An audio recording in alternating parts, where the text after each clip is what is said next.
Ladies and gentlemen, welcome to Around the Colosseum. This is another in-depth look at one of your favorite wrestlers. Well, maybe not your favorite wrestler with his current Deacon Hendrix gimmick, but I'm joined by Deacon Hendrix, formerly known as Ozzy Hendrix. Mr. Hendrix, Deacon Hendrix, how you doing tonight? I'm doing pretty good. How are you? Good. Glad you're willing to sit down and do this with me. So, I like to go way back in time. I like to start with what got you into wrestling if you started as a fan?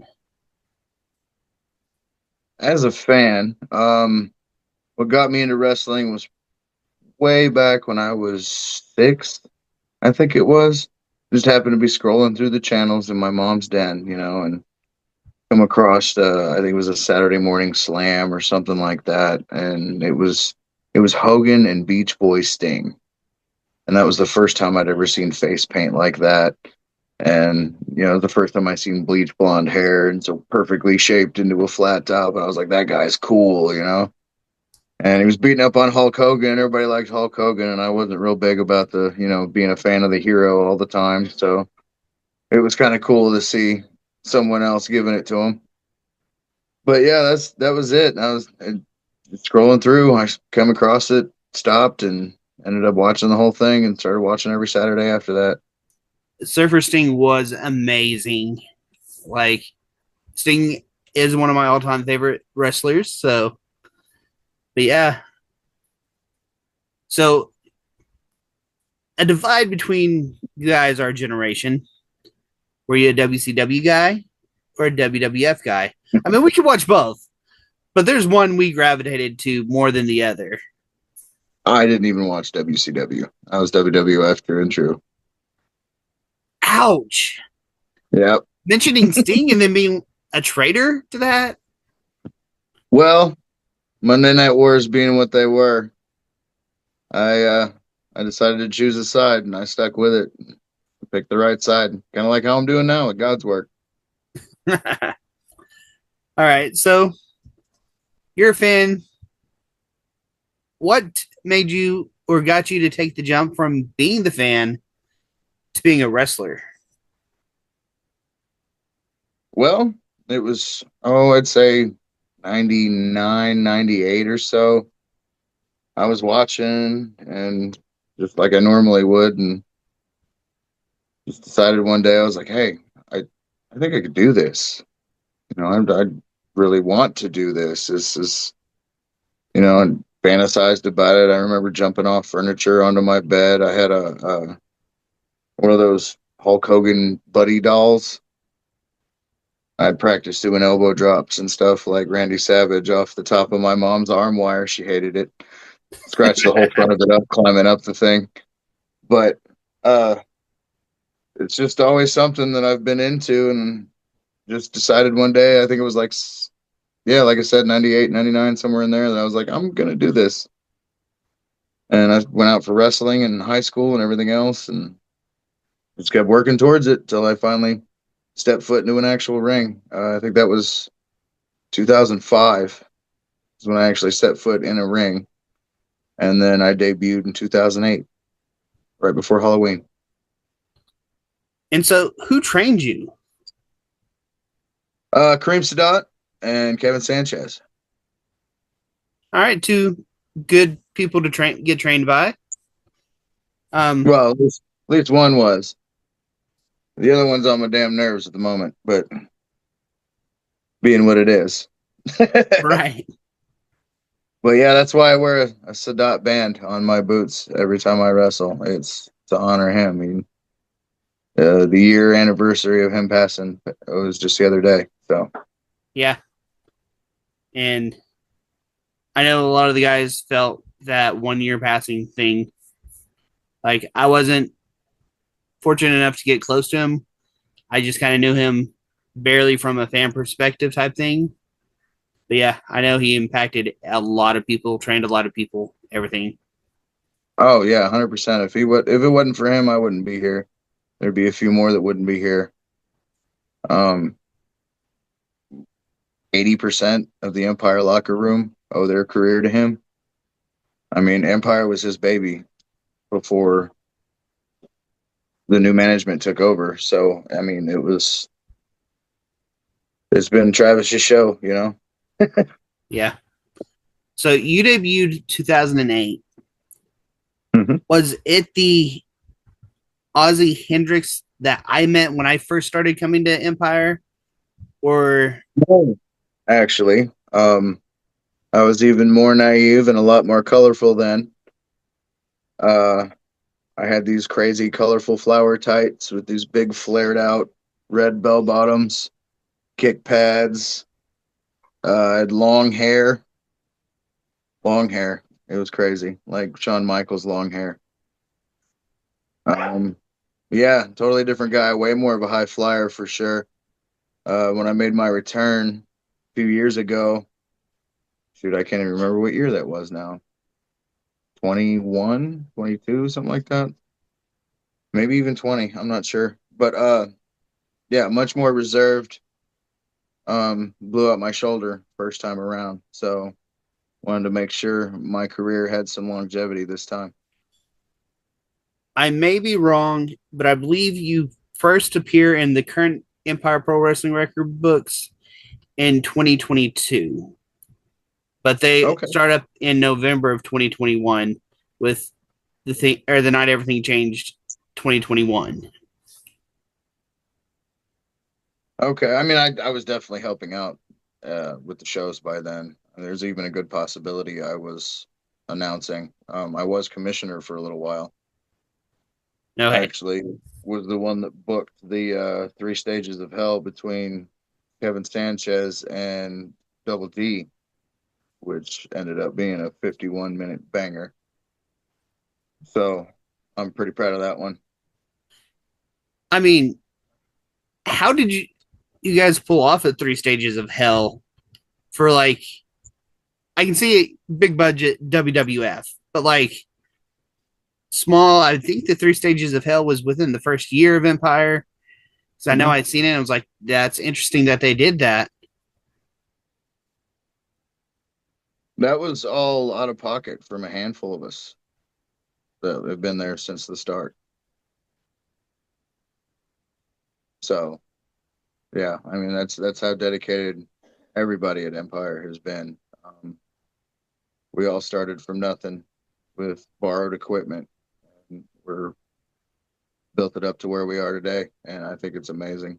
I think it's awesome that all of us came together with the same passion and created something we can all really be proud of. And I know even from my little behind the scenes stuff, we're all still trying to build it bigger and better still today. So, I mean, Oh yeah. part of this podcast series is trying to build it bigger and better because I don't know any other Fed in Oklahoma that has its own podcast. Not many, if there is one. So, And I applaud you, sir, because you've actually done quite a bit. You've done almost as much as the rest of us with your contributions, and I see them helping every time I see them. So I did want to say I appreciate you. well, thank you for that. Let's get back onto the main track because fans don't want to hear about me; they want to hear about you. Um, you've been part of this incarnation of Empire for its entire existence. What are some of your favorite matches or some of the matches you remember the most in your entire career? It doesn't even just have to be this incarnation of Empire. I don't know, are you saying just my matches or Empire's matches entirely? Your matches. My matches. Ones that stick out for sure. My feud with the Wolf of War that ended in that chairs match. Um, I barely came out on top of that one. I think I won DQ because Black Flag rushed the ring, but the match itself, brutal, amazing. Um, it's one that sticks with me, not just because of the after pain, but there was a lot of emotion built up to that match. I And remember that match. I remember you telling, or I don't want to say you screamed out, but I remember hearing you say that he cost you everything. And I mean, that's where some of the just past of Empire came out. And for fans that don't know, we have to get that out so that they know the full story, you know? Oh, yeah, yeah. So I said that because previous to that, we had had a show. It was an outdoor show, but it was at like a rock concert venue. But I can't remember even the name of the show. But it was a triple threat between him, I, and Red James. And he decided to focus on me because I was the champion, or for whatever reason, I'm not sure. But he got so concentrated and focused on beating me down that he wasn't paying attention to Red at all. So after we got done beating the hell out of each other, Red walks in fresh faced and hits him with a big move and gets the cover, and I lost my belt, which was the second title. No, that was the first title I held in Empire. The second would be the tag team championships with X-Rated. But yeah, Which that's why I said that to the Wolf of War, is because he costed me my title and everything I'd spent the whole previous year working towards. I don't remember if I was at that show or not, but I know Red didn't wrestle long for Empire. I mean, I know we'd be glad to have him back, but I can't remember if that was the one of the outdoor shows I went to that was just crazy hot temperatures. Which, Oh yeah, it was definitely one of those. which I mean, wouldn't you go to a show and you find out the venue's outside? Does that change your attitude for how you're going to wrestle or what spots you think you're going to put through? um, Not typically, not with my particular move set. Um, it will change a tire though, for sure. I mean, as long as you don't do the birthday suit attire, I think we're all going to be fine. Which you Yeah, mentioned you won't see any Austin outfits on me. you mentioned your move set. What do you call your finisher for those that don't know? Oh, just the stunner? Yeah, I'm not going to call it anything else. I mean, with what Austin did for it, there no one's going to know it by any other name. So right. there's really no reason in trying to change the name of that one. I mean, Um, that's like Morte in the pedigree. I don't know what he calls it, but you're always going to call it a pedigree because Triple H made that so famous. yep, that's the goat right there. So, what made you choose a stunner as your finisher? I mean, other than it's one of the most devastating moves in wrestling, it also doesn't require me to jump off the top rope like my old finisher did. I used to do a corkscrew splash off the top rope that I called the THC, the total hippie corkscrew.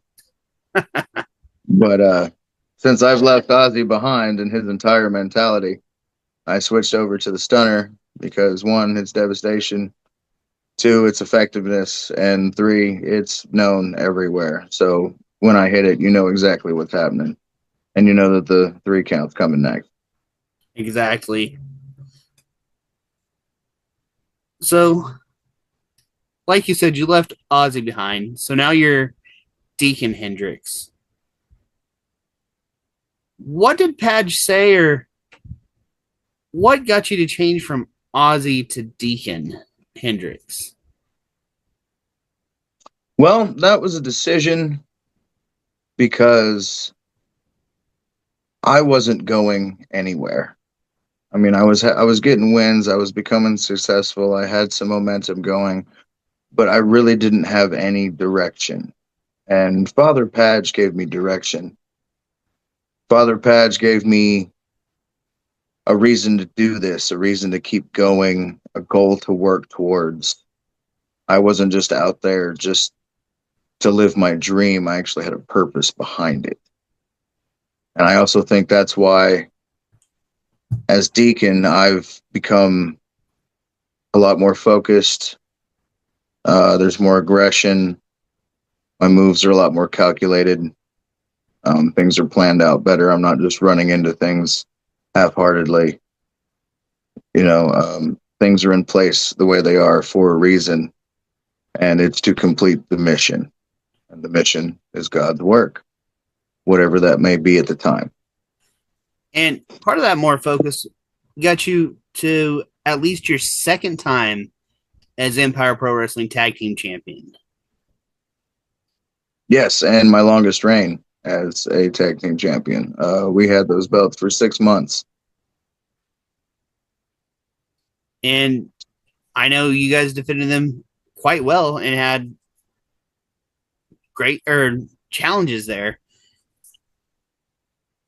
Can you slightly compare and contrast your previous partner now with, I don't want to say just Father Padge because of the rule of substitution that was invoked that 1 month? Like, how is it easier or harder to team with God's work versus your previous tag partners? It's much easier to team with God's work. We're all on the same page. We all have the same goal. We're very comfortable with each other's move sets. We know what each other's capable of, our strengths, our weaknesses, and we know how to fill in behind one another like that. I didn't have that cohesion with X-Rated. It was two brothers that knew each other well, and then it was me, and I just had to kind of either fall in line or find a hole to fit in or something. But either way, I was on my own, very alone in that situation. Here with God's work, I've got guidance. I've got people behind me, encouraging me, and showing me exactly what I'm capable of. I had no idea before, and I do now.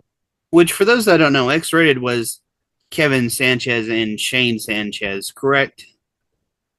Yes. Okay. I mean, as we discussed, part of this is just to let people know more about you. And, like, if there's a spot where we think we might need to fill in, let's do it, you know? Just like, I know I noticed you have a tattoo on your bicep, I think. This Yes, that one. I always like talking tattoos with people. That's the original Ozzy Hendrix logo. It's an O with an H in the middle. And then Okay. in the original design, this was tie-dye. But my wife actually tattooed that. Oh, nice. And then, don't you have a Route 66 tattoo Oh, yeah. also? Okay, That's yeah, right I here. was thinking it's higher up. I can understand the original Ozzy Hendrix tattoo. Don't need to explain that. But what's the story behind having a Route 66 tattoo? Well, everywhere I've lived in my life has been within a short distance of Route 66. From my time living in Chicago to living down here in Oklahoma City. And it's always been a dream of mine to travel the whole thing. So that's what I'm going to do when I retire. I'm going to go up to Chicago, see some family, and then take that sucker all the way out to LA. So, since you like Route 66 so much, do you know which state has the most miles of Route 66? I actually think it's Oklahoma, isn't it? It is Oklahoma, which, I mean, I don't know if this shit was going to go out before or after, but May 3rd, we actually have a Route 66 themed special show going on. Yes, I saw that. And the flyer for that is amazing. Yeah, I barely seen it because I was driving and it looking at something else when I seen that, but yeah, it looks cool. You know who I was really surprised to see on that flyer? You? Logan Knight. I actually wasn't on that flyer. Yeah, let's not talk about Logan. Um, We don't want to revisit how he got his butt handed to him by our heavyweight champion. Well, I mean, I just don't want to give him free publicity. We we can talk about my feelings of him off screen if you want, but I'm Oh, we not don't have to gonna get into that. give exactly because I'm sure we both have our own opinions about people, you know. So you're wearing a Darth Vader shirt.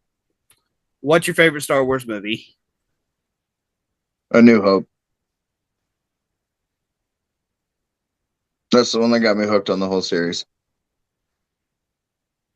See, I kind of got started with Episode One. I liked those, and Uh, then because I mean that came out when I was a kid, and then I had to yeah. go back and get the VHSs and stuff. Do you have a favorite Star Wars character then? Um,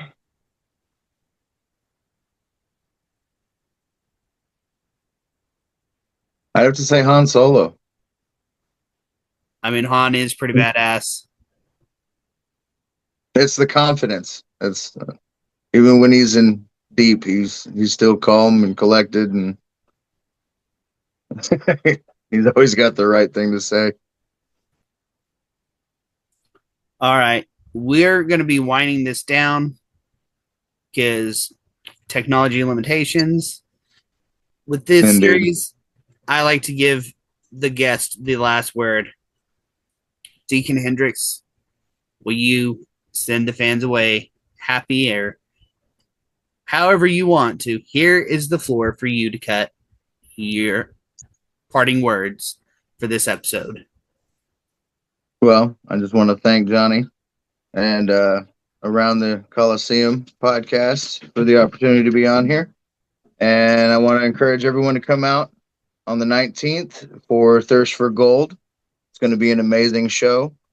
Padge, Bishop Simon, and I are going to stomp some light into Trap and Kevin Sanchez. You should really be there to witness that.